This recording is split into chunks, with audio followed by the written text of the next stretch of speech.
So it's an amazing time. The time which we spend in prayer should be an amazing prayer time. Hallelujah. Glory to God.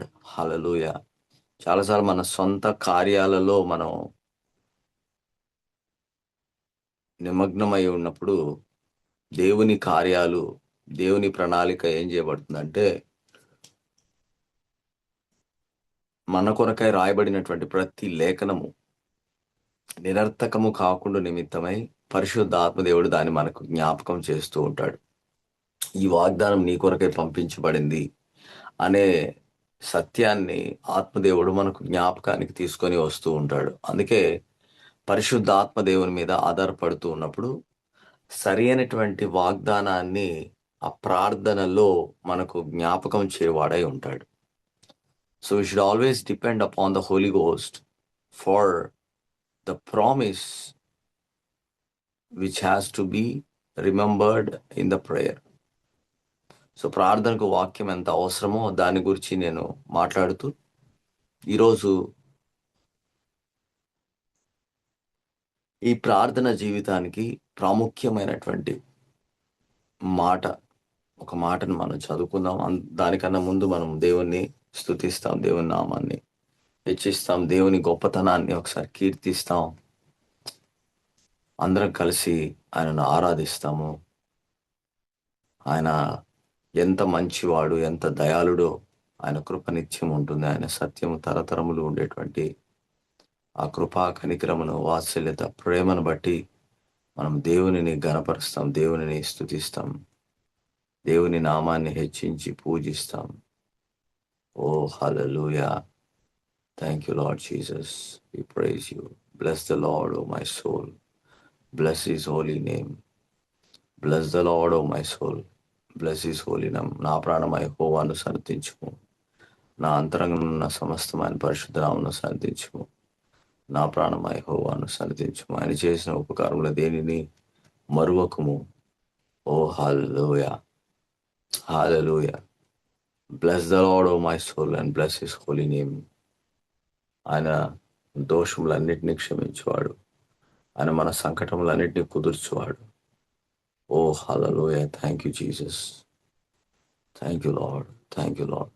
Thank you blessed Holy Spirit. Thank you blessed Holy Spirit. Thank you Holy Spirit. నీ వాత్సల్యము, నీ బాహుల్యము, నీ కృప కనికరము చూపించుము. నీ వాత్సల్యం, నీ బాహుల్యం, నీ కృప కనికరము చూపించుము.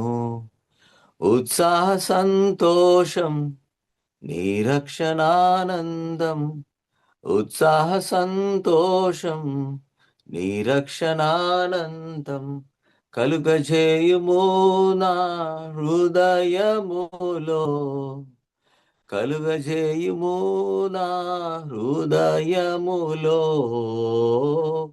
కలుగజేయుము నా హృదయములో, కలుగజేయుము నా హృదయములో.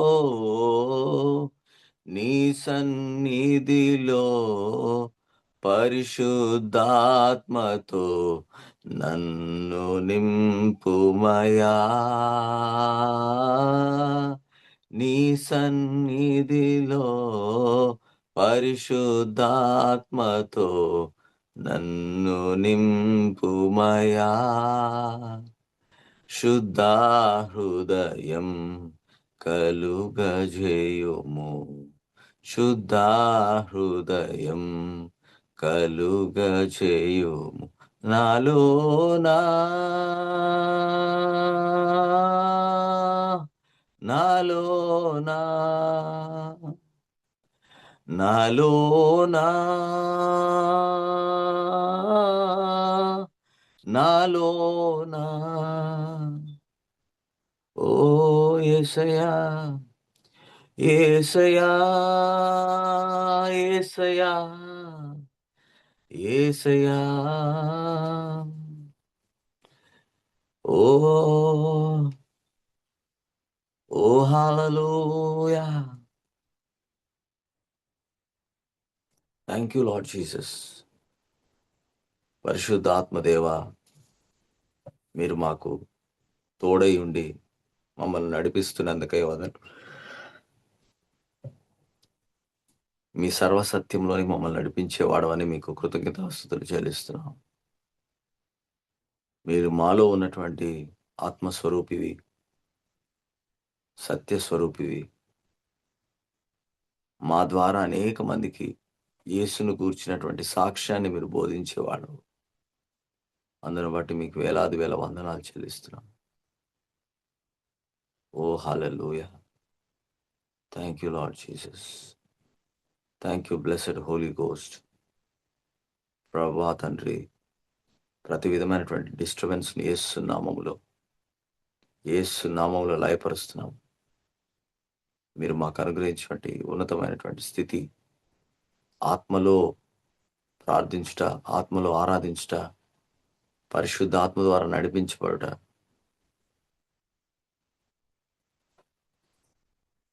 పరిశుద్ధాత్మను బట్టి తండ్రి మాకు ధైర్యము మీ కృపా సింహాసనం ఎదుటికి రావడానికి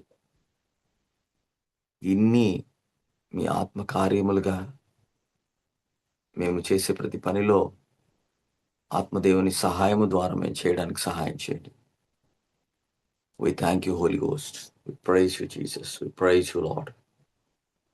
We exalt you, Jesus. We magnify the name of Jesus.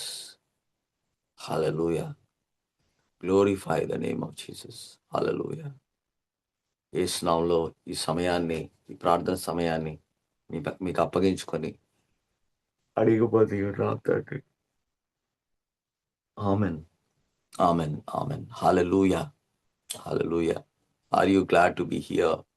Are you happy? ఈరోజు ప్రార్థన కొరకే ఒక మాట చూద్దాం. మార్కు సువార్త 11వ అధ్యాయం. మార్కు సువార్త 11వ అధ్యాయం 24వ వచనాన్ని అందరం కలిసి చదువుకుందాం. మార్కు సువార్త 11:24. అందుచేత ప్రార్థన చేయునప్పుడు మీరు అడుగుచున్న వాటి నెలను పొంది ఉన్నామని నమ్ముడి, అప్పుడు అవి మీకు కలుగునని మీతో చెప్పుచున్నాను. మరలా చూద్దాం. అందుచేత ప్రార్థన చేయనప్పుడు మీరు అడుగుచున్న వాటి నెలను పొంది ఉన్నామని నమ్ముడి. మనం అడుగుచున్న వాటన్నిటినీ పొంది ఉన్నామని నమ్మమంటున్నాడు. అప్పుడే మీకు అవన్నీ కలుగుతాయి. సులభంగా చెప్పాలంటే, మనం ప్రార్థనలో ప్రవేశించడానికన్నా ముందే, before entering into prayer, you need to believe as if that you receive them. మీరు ఏదైతే అడుగుచున్నారో, దేనినైతే మీరు కలగాలని, ఇది జరగాలని మీరు అనుకొని నమ్ముతున్నారో, ఆ నమ్ముట అన్నటువంటి దానిని ప్రార్థనకు ముందే మీరు కలిగి ఉండమని యేసుప్రభు వారు చెప్తున్నారు. సో ప్రార్థనకు ముందే మనకు ఒక నిశ్చయత రావాలి. నేను అడిగేవన్నీ కూడా పొంది ఉన్నామని నమ్ముతున్నాను. మీరు ప్రార్థన చేయనప్పుడు మీరు అడుగుచున్న వాటన్నిటిని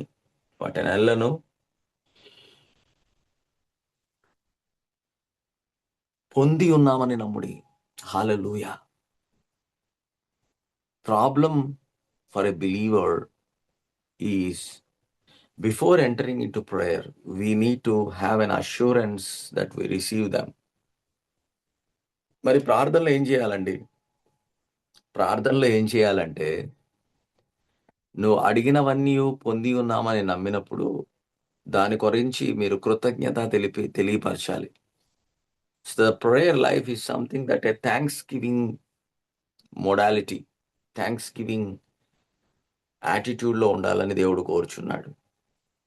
అయ్యా, నువ్వు నాకు దాన్ని అనుగ్రహించినందుకై, నీ వాక్యము ప్రకారంగా నేను దాన్ని నమ్ముతున్నాను, దాన్ని నేను పొందుకుంటున్నాను అన్నటువంటి విషయాన్ని మనం తెలియపరచాలి.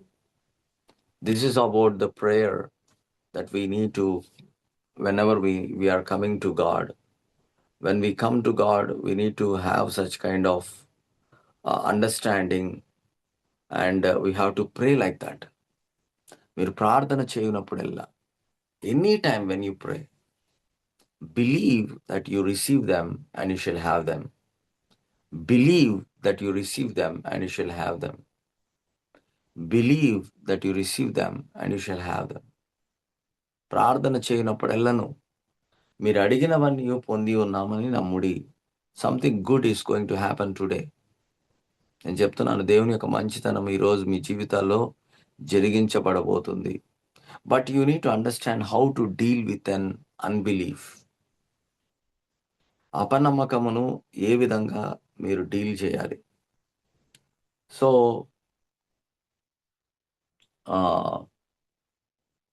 మన యొక్క పంచేంద్రియాల నుంచి ఏవైతే లోనికి వెళ్తున్నాయో, ఈ పంచేంద్రియాల వలన కలిగినటువంటి సమాచారం ఏదైతే ఉందో దానిని చాలా జాగ్రత్తగా ఉంచుకోవాలి. So we need to be more careful about what is going inside, from our eyes, from our ears, from our touch, feelings. All these things are come for the five senses. అందుకే 3 రకాలైనటువంటి అపనమ్మకాల గురించి మనం తెలుసుకోవాలి. అపనమ్మకము, నమ్మకము లేకుండా పోవుట, లేకపోతే దీన్ని ఇంగ్లీష్లో డిస్బిలీఫ్ అంటున్నారు. అన్బిలీఫ్, డిస్బిలీఫ్, ఈ పదాలన్నీ కూడా అపనమ్మకము, నమ్మకము లేనటువంటి పరిస్థితి, విశ్వాసము లేకున్నటువంటి పరిస్థితి, ఇవన్నిటిని గురించి మనం తెలుసుకోవాలి. So there are 3 kinds of things. Number 1 is సత్యము తెలుసుకోకుండా ఉంటే దానిని ఇగ్నోరెన్స్ అంటారు. If you don't know the truth, then you are in ignorance.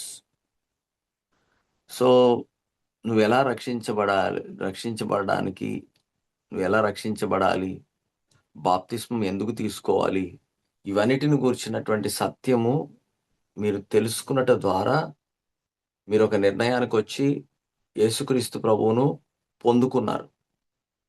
మళ్ళా చెప్తున్నాను, మీరు సత్యమును తెలుసుకున్నట ద్వారా, సువార్త ద్వారా, ఈ సత్యము మీకు బోధించబడుట ద్వారా మీరు యేసుక్రీస్తు ప్రభు యొక్క ప్రేమను వాక్యము ద్వారా తెలుసుకున్నట ద్వారా, తండ్రి యొక్క ప్రేమను తెలుసుకున్నట ద్వారా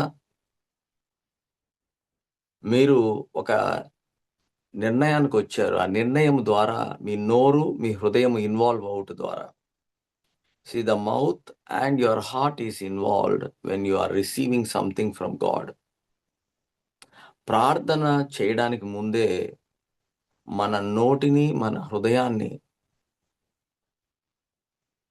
నమ్మకము, విశ్వాసము అనేటువంటి దాంట్లో నిశ్చయతను పొందుకున్నట్లుగా మనం ఉండాలి. So before entering into prayer, you need to have a right declaration and right believing. You need to believe with your heart and we need to confess. అందుకే మీరు ప్రార్థన చేయనప్పుడు మీరు అడిగినవన్నీ, మీరు ఏదైతే అడుగుతున్నారో వాటన్నిటిని కూడా పొంది ఉన్నామని నమ్మండి. ఎలా బ్రదర్? పొందుట అనేది మీకు ముందుగా సత్యము బోధించకపోతే మీరు పొంది ఉన్నారని మీరు నమ్మలేరు. అందుకే సత్యాన్ని మొట్టమొదట మనం తెలుసుకోగలగాలి.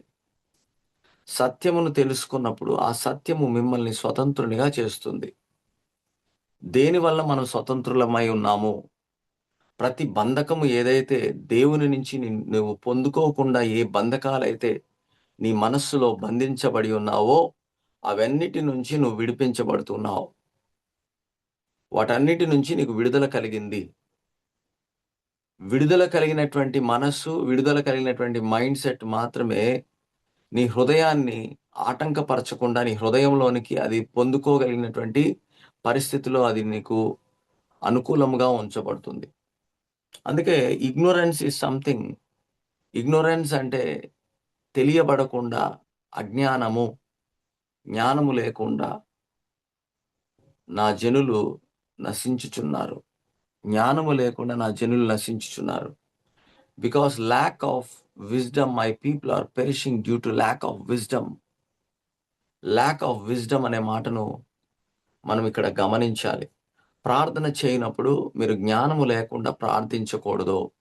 జ్ఞానము లేకుండా ప్రార్థనలోనికి ప్రవేశించకూడదు. ఎందుకంటే జ్ఞానము వలన సత్యము తెలుసుకున్నట ద్వారా మీరు దేవుని నుంచి మీరు పొందుకోగలిగినటువంటి స్థితిని మీరు కలిగి ఉండలేరు. అందుకే ప్రతిసారి ప్రార్థనలోనికి వచ్చే ముందే we need to have an assurance that I believe and I receive what ever that I'm believing. I believe, I receive, I believe, I receive, I believe, I receive.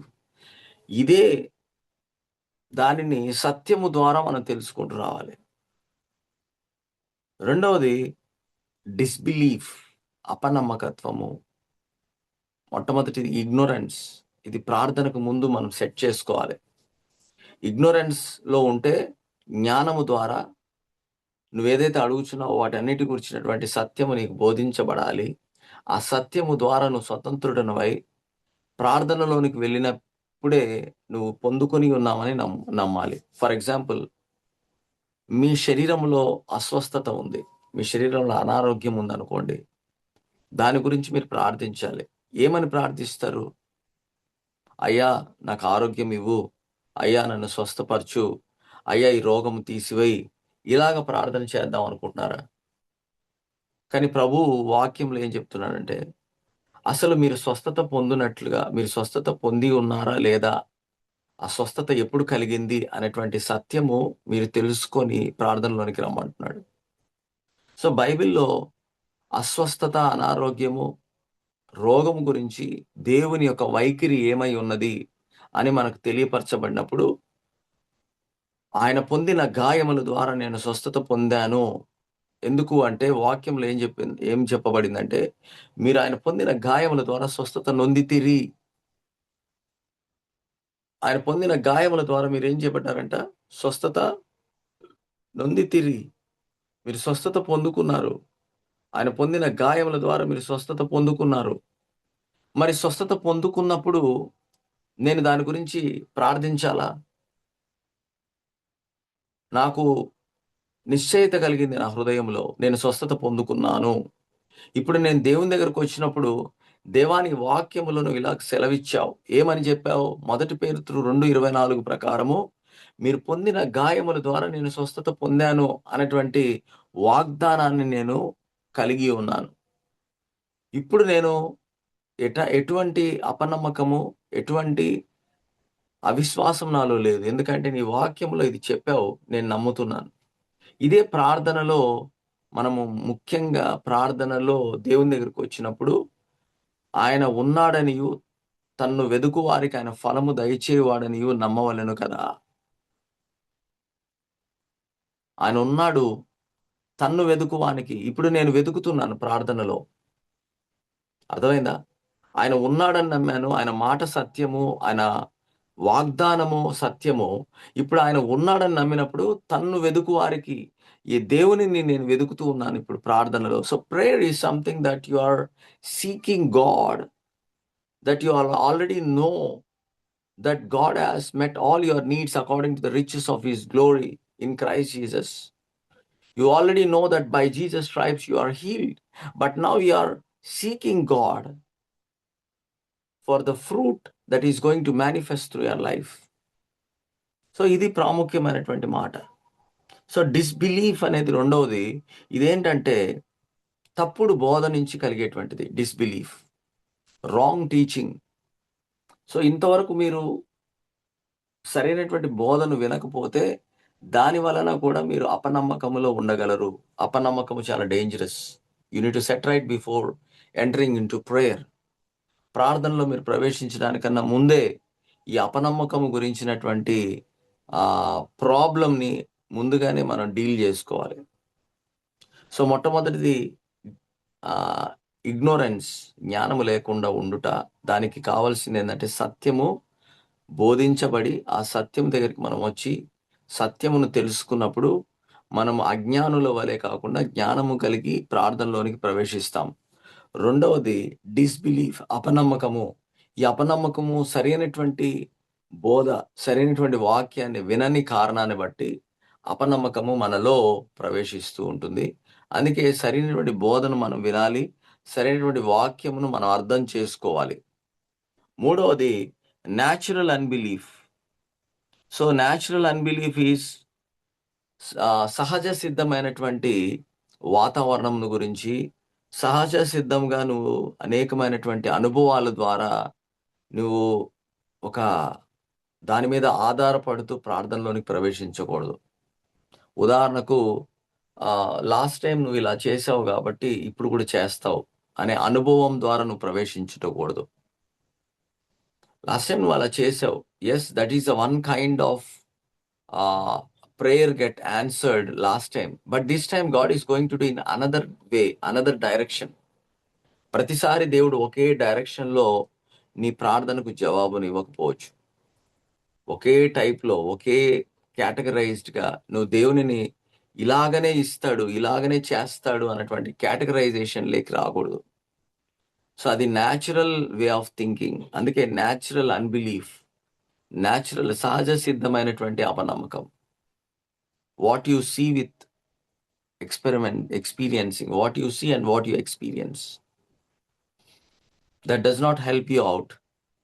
అందుకే ఇగ్నోరెన్స్, ఈ మూడిటిని మనం డీల్ చేయగలిగితే ఖచ్చితంగా మనం ప్రార్థనలో జయించే వారంగా ఉంటాం. సో ఈరోజు ఈ 3 విషయాల గురించి కొన్ని మాటలు మనం చూద్దాం. So ignorance, you need to understand that. మొదటి తిమోతి 1:13 అధ్యాయం చూడండి. మొదటి తిమోతి రాసిన పత్రిక 13 అధ్యాయం, మొదటి అధ్యాయం 13 వచనాన్ని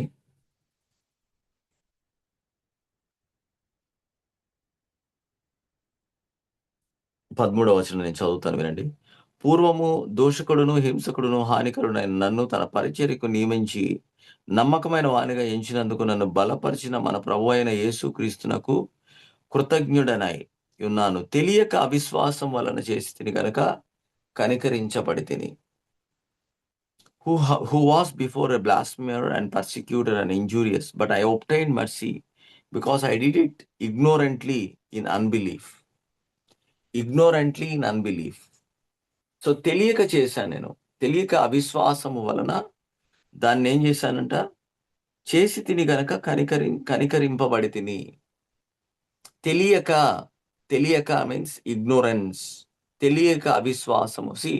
తెలియని దాన్ని బట్టి, అవిశ్వాసములో మనం చేసేటువంటి కార్యాలను బట్టి దేవుడు కనికరము మనకు ఉంచుతూ ఉన్నాడు. So even in the ignorance and unbelief God has mercy upon us. So తెలియక, అజ్ఞానములో, అవిశ్వాసముతో నేను చేసినటువంటి కార్యములో దేవుని యొక్క కనికరము ఉంది.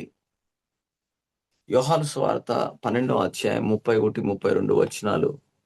యోహాను సువార్త 12వ అధ్యాయం 31, 32 వచనాలు. ఇప్పుడు భూమి మీద నుండి పైకెత్తబడిన ఎడల అందరినీ నా యొద్దకు ఆకర్షించుకుందని చెప్పి, యోహాను సువార్త, Johne's gospel chapter 12 and verse 31 and 32. Now is the judgment of this world, now shall the prince of this world be cast out. And if be lifted up from earth, will draw all men unto me. So యాక్చువల్గా దీంట్లో ఈ భాగము కంటే మనము ఆలోచింపదగినటువంటి మాట ఏంది అని అంటే,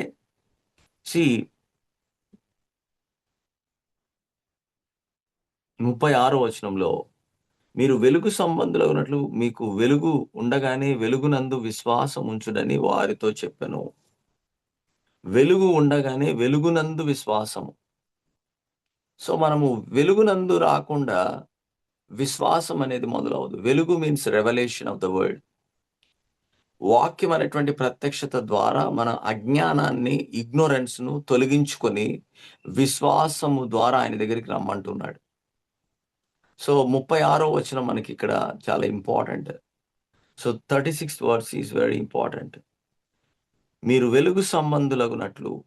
వెలుగు సంబంధులగునట్లు అంటే ఏంటి? when you are enlightened, when you receive the revelation of the word, వాక్యం అనే ప్రత్యక్షతను మీరు పొందుకోవాలనుకుంటే మీరు వెలుగు ఉండంగానే వెలుగునందు విశ్వాసం ఉంచాలి. ఆ ప్రత్యక్షతలో మీకు విశ్వాసం ఉండాలి. It's all subjected to the judgement. అందుకే we have to deal with the ignorance. మనము ఈ యొక్క ఇగ్నోరెన్స్ అంటే అవిశ్వాసములో మొట్టమొదటి భాగము తెలియక అవిశ్వాసం. అందుకే వాక్యమును తెలుసుకొని ప్రార్థనలోనికి రావాలి. తెలియపరచబడినటువంటి ప్రత్యక్షత మనకు చాలా అవసరము. So we have to deal with this before entering in to the prayer. రెండవది డిస్బిలీఫ్ అన్నాను, అపనమ్మకము ఎలాగో కలుగుతుందంటే రాంగ్ టీచింగ్ అని చెప్పాను, తప్పుడు బోధ. సో ఇప్పుడు వరకు విన్నటువంటి బోధలన్నీ కూడా సరైనదా కాదా అంటే మీలో ఉన్నటువంటి పరిశుద్ధాత్మ దేవుడు దాని గురించి మీకు తెలియజేస్తూ ఉంటాడు. మీరు వినేటువంటి ఆ మాట సత్యమా కాదా, ఇది మీకు సరైనటువంటి బోధగా ఉందా లేదా అనేది అంతరంగ సాక్ష్యాన్ని మీరు పొందుకోవాలి. దాని గురించి ఒక మాట చూస్తాం. మత్తయి సువార్త 5వ అధ్యాయం 17-18 వచనాలు. మత్తయి సువార్త 5వ అధ్యాయం 17వ వచనం 18వ వచనం. ధర్మశాస్త్రమునైనను ప్రవక్తల వచనములైనను కొట్టివేయవచ్చి తినని తలంచవద్దు. నెరవేర్చుటకే గాని కొట్టివేయటకు నేను రాలేదు. ఆకాశముయు భూమియు గతించిన గాని ధర్మశాస్త్రం అంతయు నెరవేరు వరకు దాని నుండి ఒక పొల్లైనను ఒక సున్నైనను తప్పిపోదని నిశ్చయముగా మీతో చెప్పుచున్నాను. So disbelief will make to talk wrong. Jesus came to fulfil the law. So perfect. ధర్మశాస్త్రం అనేది పరిపూర్ణముతో చేయబడినటువంటి మాట. పరిపూర్ణముతో కూడినటువంటి మాటను నెరవేర్చడానికే ఆయన ఈ లోకానికి వచ్చాడు. So the perfection is about the law. ఈ పర్ఫెక్షన్ ని ఫుల్ఫిల్ చేయడానికి ఆయన ఈ లోకానికి వచ్చాడు. ఎప్పుడైతే ఆయన ధర్మశాస్త్రాన్ని నెరవేర్చాడో ఆయన భూమిని వదిలిపెట్టి వెళ్ళిపోయాడు. అందుకే రోమిల్కి రాసిన పత్రిక 10వ అధ్యాయంలో ఈ విధంగా రాయబడింది 4వ వచనంలో. రోమా 10:4 చూడండి ఒక్కసారి. రోమా 10వ అధ్యాయం 4వ వచనం. విశ్వసించి ప్రతివానికి నీతి కలుగుటకై క్రీస్తు ధర్మశాస్త్రమునకు సమాప్తి అయి ఉన్నాడు. For Christ is the end of the law for righteousness to everyone that believeth. నీవు నేను నీతిమంతులుగా తీర్చబడడానికి యేసు క్రీస్తు ధర్మశాస్త్రమును చేయుట ద్వారా దాన్ని సమాప్తి చేశాడంట. ఎప్పుడు సమాప్తి చేయబడింది? ఆయన మరణించినప్పుడు, ఆయన భూస్థాపన చేయబడి పునరుత్థానుడిగా లేపబడినప్పుడు అది సమాప్తం చేయబడింది. ఆయన మరణించినప్పుడు సమాప్తం చేయబడింది. సో ధర్మశాస్త్రములో ఇంక ఏది కూడా యేసు ప్రభు ఇంకా నెరవేర్చనిది ఏదీ లేదు. He completely fulfil the law. ధర్మశాస్త్రం అంతయు కూడా ఆయన నెరవేర్చాడు. అప్పుడు ఆయన చెప్పినటువంటి మాట ఏంటంటే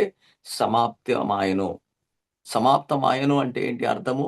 నేను ఏదైతే నెరవేర్చాలో, నేను వచ్చుట ద్వారా ఈ భూమి మీదకి దేనినైతే నేను నెరవేర్చాలో వాటన్నిటినీ కూడా నెరవేర్చి తిని. నువ్వు నెరవేర్చబడినటువంటివి వాగ్దానాలన్నీ కూడా నెరవేర్చాడు. ప్రవచనాలన్నీ కూడా నెరవేర్చబడ్డాయి. యేసు ప్రభు ఇవన్నిటినీ నెరవేర్చుట ద్వారా ఇప్పుడు మనకేం కలిగిందంటే విశ్వసించి ప్రతి వానికి నీతి కలిగింది. నీతి దేని వల్ల కలిగిందంటే నువ్వు విశ్వసించిన దానిని బట్టే కాదు, క్రీస్తు యొక్క సమాప్తి చేయబడినటువంటి సిలువ కార్యము, ధర్మశాస్త్రాన్ని ఆయన నెరవేర్చుట ద్వారా నీకు నీతి కలిగింది. హల్లెలూయా.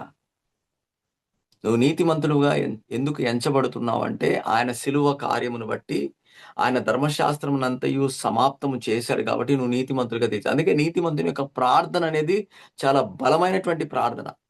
నీతిమంతుడు ప్రార్థించినప్పుడు ఏం జరుగుతుంది అనేటువంటివి సత్యాన్ని మనం పౌలు గారు అనేకసార్లు బోధించాడు. నీతిమంతులు ప్రార్థన చాలా గొప్పదిగా ఉంటుంది. బహుబలము గలదై, మనోపూర్వకముగా బహుబలము గలదై. So the prayer of righteousness availeth much. The prayer will availeth much. Who is that prayer? Is the prayer of righteous. See how you are made righteous because of the finished work of Jesus who fulfilled the law. ధర్మశాస్త్రమును నెరవేర్చేటువంటి యేసు క్రీస్తు ప్రభు ఆయన ఈ ధర్మశాస్త్రాన్ని నెరవేర్చి సమాప్తం చేయుట ద్వారా ఆ శిలువ కార్యము మీద నువ్వు విశ్వసించుట ద్వారా నువ్వు ఏం చేయబడ్డావు అంటే నీతిమంతుడిగా తీర్చబడ్డావు. ఈ నీతి మనకు చాలా అవసరం. అపనమ్మకత్వములో ఉంటే, సరైనటువంటి బోధన మనం వినకపోతే, సరైనటువంటి వాక్యాన్ని నువ్వు అర్థం చేసుకోకపోతే, నీ ప్రార్థన జీవితంలో ఎక్కువగా అపనమ్మకత్వము అనేది మొదలవుతుంది. లూకా సువార్త 16వ అధ్యాయం 16వ వచనం ఒకసారి చూద్దాం. లూకా 16వ అధ్యాయం 16వ వచనం. యోహాను కాలము వరకు ధర్మశాస్త్రమును ప్రవక్తలను ఉండిరి. అప్పటి నుండి దేవుని రాజ్య సువార్త ప్రకటింపబడుచున్నది. ప్రతివాడు ఆ రాజ్యములో బలవంతముగా జొరబడుచున్నాడు. The law and the prophets were until John. Since that time the kingdom of God is preached, and every man presseth into it. హల్లెలూయా. అర్థమైందా మీకు చెప్పిన మాట? యోహాను కాలము వరకు అంటే యేసుక్రీస్తు ప్రభు యొక్క పరిచర్యకు ముందు వరకు కూడా ఏం జరగబడుతుందంటే ధర్మశాస్త్రము, ప్రవక్తలు ఉన్నారు. ధర్మశాస్త్రం ఉంది, ప్రవక్తలు ఉన్నారు యోహాను కాలం వరకు. అయితే యేసుక్రీస్తు ప్రభు వచ్చుట ద్వారా ఆయన ధర్మశాస్త్రమును నెరవేర్చి, ధర్మశాస్త్రం యొక్క కార్యాన్ని ఆయన నెరవేరుస్తూ, ధర్మశాస్త్రం ఏదైతే చెయ్యాలి అని చెప్పారో అవన్నిటినీ కూడా యేసు ప్రభు చేయుట ద్వారా ధర్మశాస్త్రమును కంప్లీట్ చేసి మనలను ధర్మశాస్త్రము మూలముగా నీతిమంతులుగా తీర్చబడకుండా విశ్వాసము వలన నీతిమంతులుగా తీర్చబడటకు కారకుడయ్యాడు. ఇది ప్రార్థనలో మనము సరైనటువంటి బోధగా మనం అర్థం చేసుకుంటున్నాం. ఈ బోధ ద్వారా నువ్వు ప్రార్థనలో ప్రవేశించబడినప్పుడు నేను నీతిమంతుడను అన్నటువంటి సత్యము ద్వారా నువ్వు ప్రార్థనలో ప్రవేశించాలని కోరుచున్నాను. హల్లెలూయా, హల్లెలూయా. అందుకే మనం ప్రతిసారి ధర్మశాస్త్రము అనే మాట వచ్చినప్పుడు యేసుక్రీస్తు మాత్రమే ఆ ధర్మశాస్త్రాన్ని నెరవేర్చాడు. ఇప్పుడు నువ్వు క్రీస్తులో ఉన్నావు కాబట్టి నువ్వు ధర్మశాస్త్రాన్ని నెరవేర్చిన వాడవు. నీ అంతటికి నీవు ధర్మశాస్త్రమును చేయజాలవు, నెరవేర్చలేవు. కానీ క్రీస్తు నీ శిరస్సు అయి ఉన్నాడు. ఆయన ధర్మశాస్త్రాన్ని నెరవేర్చాడు. ఇప్పుడు ఆ ధర్మశాస్త్రం నెరవేర్చడం ద్వారా నీకును నాకును యేసు క్రీస్తు యొక్క నీతి మనకు అనుగ్రహించబడింది. కాబట్టి ఇప్పుడు మనం ప్రార్థనలో ప్రవేశించబడినప్పుడు ఈ పాపాలు, ఈ ఈ యొక్క బలహీనతలన్నీ మన మనసులోనికి వచ్చినప్పుడు మనము దేవుని యొక్క నీతిని ప్రకటన చేసినప్పుడు దాన్ని ఓవర్కమ్ చేయగలం.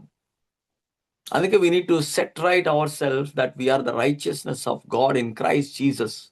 క్రీస్తులో నేను నీతిమంతుడను అన్నటువంటి సత్యమును నీవు మొట్టమొదటిగా డీల్ చేసుకోకుండా ప్రార్థనలోనికి ప్రవేశిస్తే ఏమవుతుందంటే ఆ ప్రార్థనలో అపనమ్మకము అనేది ప్రవేశిస్తుంది. ఈ అపనమ్మకం దేని వల్ల కలుగుతుందంటే సరైనటువంటి బోధన మనం వినకుండా మనం ఏది పడితే అది విని దేవుడు అంటే ఏదో ఒక అండర్స్టాండింగ్ రాకుండా మనం ఆ అవిశ్వాసంలో కొట్టుమిట్టలాడుతూ ఉంటాం.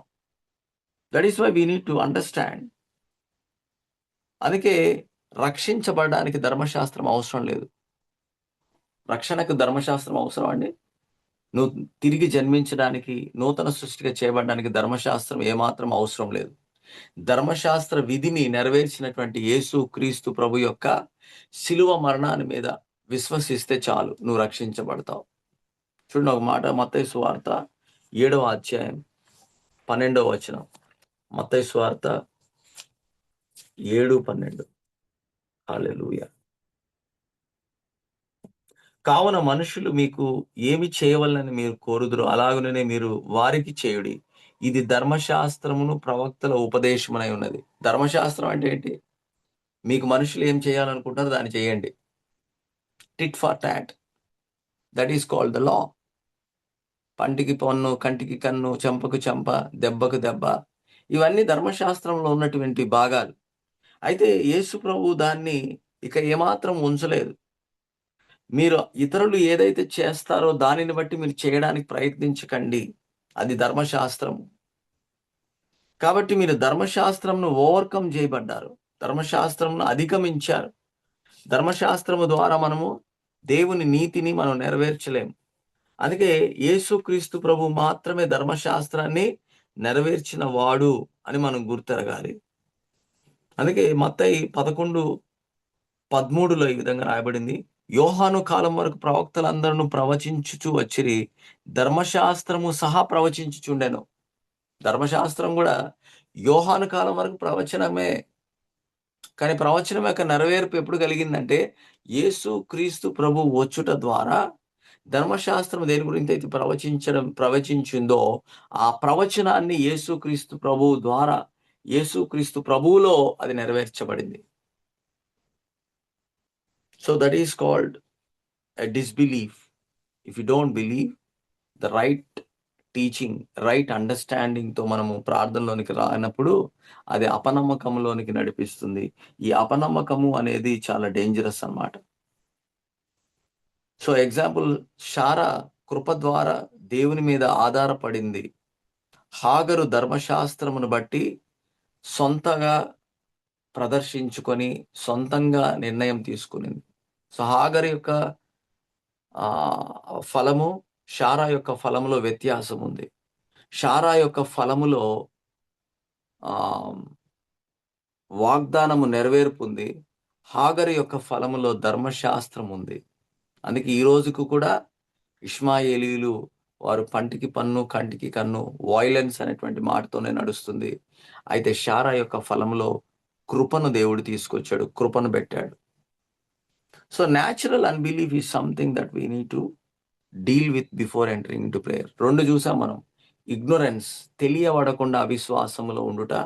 ఇది ప్రార్థనకు పెద్ద ఆటంకము, అడ్డంకము. దీన్ని మనం డీల్ చేయాలి. సత్యాన్ని వినాలి. సత్యమును తెలుసుకోవాలి. రెండవది అపనమ్మకము, రాంగ్ టీచింగ్, తప్పుడు బోధ వలన, లేకపోతే నీ అండర్‌స్టాండింగ్ ఫ్రూట్‌ఫుల్‌గా లేనటువంటి కారణాన్ని బట్టి ధర్మశాస్త్రమునే నమ్ముతూ, ధర్మశాస్త్రములో జీవిస్తూ, కృపను ఆశ్రయించినప్పుడు అది మన జీవితంలో జరగబడదు. ఇది రెండవది. మూడవదిగా న్యాచురల్ అన్‌బిలీఫ్. ఇది చాలా ఇంపార్టెంట్. సో సహజ సిద్ధమైనటువంటి అపనమ్మకంలో జీవించు వారంగా ఉంటూ ఉన్నారు. సహజ సిద్ధమైనటువంటి అపనమ్మకం, natural unbelief. So being moved by senses, జ్ఞానేంద్రియాల వలన మనం ఏం చేయబడుతూ ఉంటామంటే కదిలించబడుతూ ఉంటాం. మార్కు సువార్త 9వ అధ్యాయం 18వ వచనం. మార్కు 9:18 ఏమనుంది ఇక్కడ? మార్కు 9:18లో అది ఎక్కడ వానిని పట్టునో అక్కడ వానిని పడద్రోయును. అప్పుడు వాడు నురుగు కార్చుకొని పండ్లు కొరుక్కొని మూర్ఛిల్లును. దాన్ని వెళ్ళగొట్టుడని నీ శిష్యులను అడిగితిని గాని అది వారి చేత కాలేదని వారితో చెప్పెను. సో ఇక్కడ ఒక మూగదయ్యమును పట్టినటువంటి ఒక కుమారుడిని శిష్యుల దగ్గరికి తీసుకురాబడినప్పుడు వారు ఆహ్, దానిని వాళ్ళేం చేయలేకపోయారంటే ఆహ్, ఇంతమునుపు వెళ్ళగొట్టలేకపోయాడు. ఇప్పుడు యేసు ప్రభు దగ్గరికి ఒక మూగ దెయ్యము పట్టినటువంటి ఆహ్, కుమారుని వాని యొద్దకు తీసుకొనొచ్చారు. అది ఎక్కడి నుంచి వానికి పట్టుకునిందో, అయితే వాడిని అక్కడ పడద్రోస్తుంది. వాడు నురుగు కార్చుకొని, పండ్లు కొరుక్కొని మూర్ఛిల్లిస్తున్నాడు. దాన్ని వెళ్ళగొట్టడానికి శిష్యుల దగ్గరికి తీసుకొస్తే శిష్యులు దాన్ని వారి చేత కాలేదు. అందుకు యేసుప్రభు ఏమన్నాడంటే, విశ్వాసం లేని తరం వారులారా, నేను ఎంతకాలం మీతో ఉందును, ఎంతకాలం మిమ్మల్ని సహింతును, వానిని నా యొద్దకు తీసుకొని రండని వారితో చెప్పాను. వారు ఆయన యొద్దకు వానిని తీసుకొని వచ్చిన దయ్యం ఆయన చూడగానే వాని విలవిలలాడించిన గనుక వాడు నేల పడి నురుగు కార్చుకొని పొర్లాడుచుండెను. నేల మీద పడి నురుగు కార్చుకొని పొర్లాడాడంట. సో యేసుప్రభు 10వ అధ్యాయం మొట్టమొదటి వచనంలో మనం చూస్తే యేసుప్రభు ఇదే మత్తయి సువార్త 10వ అధ్యాయం మొదటి వచనంలో యేసుప్రభు ఏం చేశాడంటే శిష్యులను పిలిచి, ఆయన తన 12 మంది శిష్యులు పిలిచి అపవిత్ర ఆత్మలను వెళ్ళగొట్టుటకును, ప్రతి విధమైన రోగమును, ప్రతి విధమైన వ్యాధిని స్వస్థపరచుటకు వారికి అధికారం ఇచ్చాడు. వారికి అధికారం ఇవ్వబడింది. దేని మీద అధికారము? స్వస్థతను, వరాన్ని దేవుడిచ్చాడు, అధికారం ఇచ్చాడు. వారు రోగుల మీద చేతులుంచినప్పుడు వారు స్వస్థత పొందడానికి, వ్యాధిని స్వస్థపరచడానికి అలాగనే అపవిత్రాత్మలను వెళ్ళగొట్టడానికి కూడా దేవుడు శిష్యులకు అధికారం ఇచ్చినప్పటికీ వీళ్ళు వెళ్ళగొట్టలేకపోతున్నారు. వారి అవిశ్వాసమును చూచి ఆయన ఆశ్చర్యపడ్డాడట. వారి అవిశ్వాసమును గూర్చి వారి అవిశ్వాసం ఎటువంటిది అని మనం చూస్తే, they were under the disbelief, the natural unbelief. అందుకే మార్కు 6:13లో కూడా ఈ మాటలు రాయబడ్డాయి. మార్కు సువార్త 6వ అధ్యాయం 13వ వచనం. అనేక దయ్యములు వెళ్ళగొట్టుచు నూనె రాచి అనేకుల రోగులను స్వస్థపరచుచుండిరి. ఎవరు వీళ్ళు? శిష్యులు చేస్తున్నారు వీళ్ళు. కాగా వారు బయలుదేరి మారు మనసు పొందవలనని ప్రకటించుచు అనేక దయ్యములు వెళ్ళగొట్టుచు నూనె రాచి అనేకులకు రోగులను స్వస్థపరచుచుండిరి. సో యేసు ప్రభువు చేసేటువంటి కార్యాలు వీళ్ళు చూస్తూ ఉన్నారు. But they didn't understand inside ఆయన ఏ విధంగా వాటి మీద ఆయనకు అధికారం ఇవ్వబడింది అనేటువంటి లోతైన అనుభవంలో వాళ్ళు లేరు. అందుకే మనం చేయాల్సింది ఏంది అనంటే, we need to fast and pray until you get out from this unbelief. So ప్రతిరోజు కూడా మనం ఈ అన్‌బిలీఫ్, అపనమ్మకము, సహజమైనటువంటి అపనమ్మకము నుంచి మనము దూరపరచబడాలి. సహజమైనటువంటి పంచేంద్రియాల నుంచి నీకొచ్చే సమాచారం వలన నువ్వు దేవుని కార్యములు పొందుకోలేవు, చేయలేవు. ఆయన నుంచి నువ్వు పొందుకోలేవు అనేటువంటి మాటను, ఆ సత్యమును మనం తెలుసుకోవాలి. యోహాను సువార్త 16వ అధ్యాయం. ఈరోజు చాలా లేఖనాలు మీకు చూపిస్తున్నాను. ఎందుకంటే ప్రతి లేఖనము ద్వారా మీకు ఈ వాక్యము సత్యము అని అర్థం కావాలి. When I show the scripture, that means నేను ఏదైతే మాట్లాడుతున్నానో అది వాక్యముతో సంబంధము, వాక్యము ఆధారముతో నేను మాట్లాడుతున్నాను. ఈ బోధ వాక్యమును అనుసరించి, వాక్యము మీద ఆధారపడినటువంటి బోధగా ఎంచబడాలని నేను ఆ వాక్యాలు మీకు తెలియపరుస్తున్నాను. చూడండి, యోహాను సువార్త 16వ అధ్యాయం 8, 9 వచనాల్లో ఈ విధంగా రాయబడింది. 16, 8, 9 వచనాల్లో ఆయన వచ్చి పాపమును గూర్చియు, నీతిని గూర్చియు, తీర్పును గూర్చియు లోకమునకు ఒప్పింపచేయును. లోకులు నా యందు విశ్వాసం ఉంచలేదు గనక పాపమును గూర్చియు, నేను తండ్రి యొద్ద వెళ్ళుట వలన మీరిక నన్ను చూడరు గనక నీతిని గూర్చియు, ఈ లోకాధికారి తీర్పు పొందవలసి ఉన్నాడు గనక తీర్పును గూర్చియు ఒప్పుకొనజేయును. So there is an conviction that God has put. So ఈ కన్విక్షన్ అనేటువంటి మాట పంచేంద్రియాల వల్ల కలిగేది కాదు. సో పరిశుద్ధాత్మ వల్ల మాత్రమే కలిగేదిగా ఉంది. అందుకే సరైనటువంటి కార్యాలు చేయుట అనేది సరైనటువంటి నమ్మకము లేని కారణాన్ని బట్టి సరైనటువంటి కార్యాలు మనం చేయలేం. Right works, lack of right works is because lack of right kind of belief. అందుకే పరిశుద్ధాత్మ దేవుడు మనకు ఒప్పింపజేస్తూ ఉంటాడంట. దేని గురించి ఒప్పింపజేస్తాడు? పాపాన్ని గురించి ఒప్పింపజేస్తున్నాడు. అలాగనే నీతిని గూర్చి ఒప్పింపజేస్తున్నాడు. తీర్పును గూర్చి కూడా ఒప్పింపజేస్తున్నాడు. So this are all comes one if I don't believe that God take care of me, the sin will enter. అందుకే రాంగ్ బిలీఫ్ అనేది చాలా చాలా డేంజరస్ అన్నమాట. Wrong belief causes wrong living and wrong doing. If I don't believe that, I will believe this. ఏదో ఒక నమ్మకం అయితే మనకు ఉంటది. మానవుడు సృష్టించబడింది ఏంటంటే నమ్మకం ఉంచాల్సిందే. నువ్వు దేవుని మీద నమ్మకం ఉంచకపోతే ఇంక దేని మీద నమ్మకం ఉంచాలి? సో అందుకే ఏమంటున్నాడు, నువ్వు దేవుని మీద నమ్మకం ఉంచు. Right kind of system should be operated in you. Believe right, సరైనటువంటి వాటి మీద. అంటే నీ పంచేంద్రియాలు కాకుండా సత్యము మీద నీ నమ్మకం ఉండాలి. మనం పంచేంద్రియాల వల్ల కలిగినటువంటి సమాచారం మీద నమ్మకం ఉంచుట వలన ప్రార్థనలో అనేక సార్లు సహజమైనటువంటి అపనమ్మకత్వముతో ప్రార్థనలోనికి వస్తూ ఉంటాం. That will not help you out.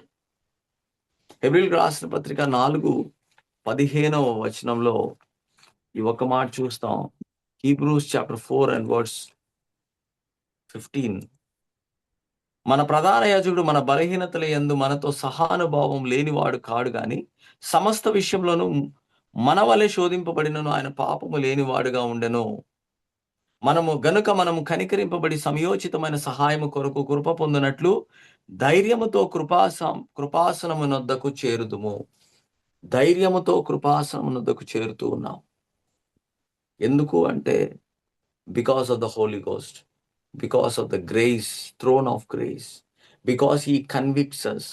So conviction అనేటువంటిది మనకు కలిగించబడాలి ప్రార్థనలోనికి వెళ్ళడానికి ముందు.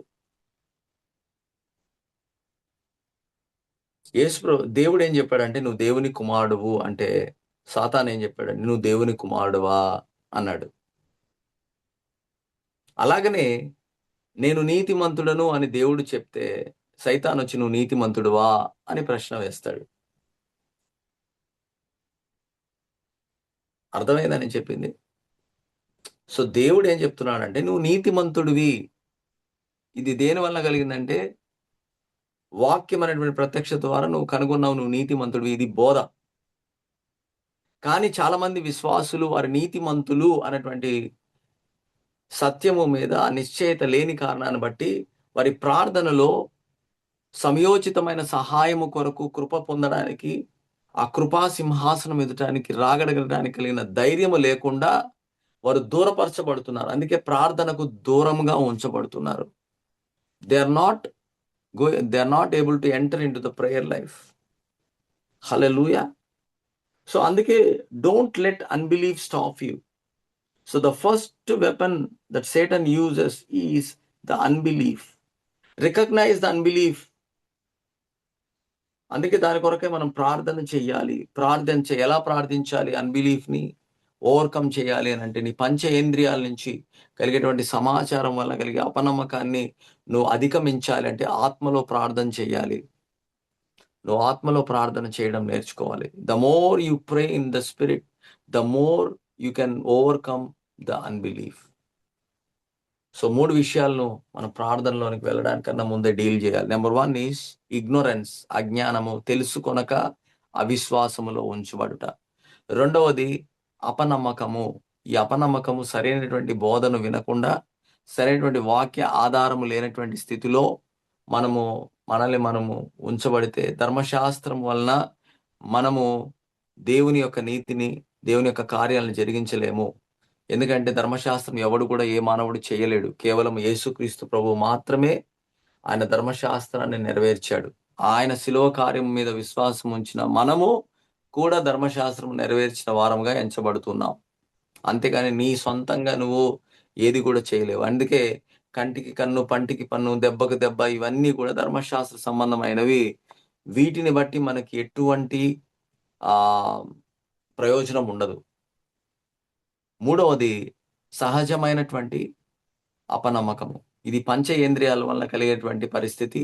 నీ పంచేంద్రియాల్లో కలిగేటువంటి సమాచారాన్ని బట్టి మనము ప్రార్థనలోనికి ప్రవేశించట్లేదు. ఎందుకంటే మనము కృప పొందుటకు ఆ కృపా సింహాసనం ఎదుటానికి ఎందుకు వస్తున్నాము అంటే ఇది పంచేంద్రియాల వలన నేను పొందుకోలేదు గాని కేవలము ఆయన కృప ద్వారా పరిశుద్ధాత్మ చేత నేను అంతరంగములో ఒప్పింప చేయబడ్డాను కాబట్టి, ఇప్పుడు నాకు అర్థమవుతుంది నేను దేవుని సన్నిధిలోనికి రావాలి అనేటువంటి కార్యము ప్రార్థన జీవితమునకు మూలముగా ఎంచబడుతుంది. So before entering to prayer, I need to deal with ignorance, unbelief and also disbelief. So ఈ 3 విషయాల గురించి మనం నేర్చుకున్నాం.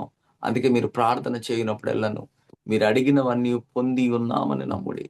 పొంది ఉన్నాము అని నమ్మడం అనేది నువ్వు మొట్టమొదటగా వాక్యములోనికొచ్చి ధ్యానించితే తప్ప నీకు దానిలో ఎటువంటి ఉపయోగం ఉండదు. సో ప్రార్థన కొరకే మనల్ని మనము దేవుని సన్నిధానముకు తీసుకొని వచ్చినటువంటి యేసు ప్రభువుకు కృతజ్ఞత స్తుతులు చెల్లిస్తాం. ఈ ఉదయకాలమున అందరూ కళ్ళు మూసుకొని ప్రార్థించటం నీ పని. అయితే ప్రార్థన కన్నా ముందు నీ అజ్ఞానాన్ని, నీ యొక్క అపనమ్మకత్వాన్ని, నీ యొక్క అవిశ్వాసముతో ప్రార్థించకుండా, పరిశుద్ధాత్మ చేత ఒప్పించబడి సత్యమును తెలుసుకొని సరైనటువంటి బోధను, సరైనటువంటి వాక్యం అనే ప్రత్యక్షతను విని ప్రార్థనలోనికి ప్రవేశించాలని ఆత్మదేవుడు మాట్లాడుతున్నాడు. అలాగా మనం స్థిరపరచబడుదుము గాక.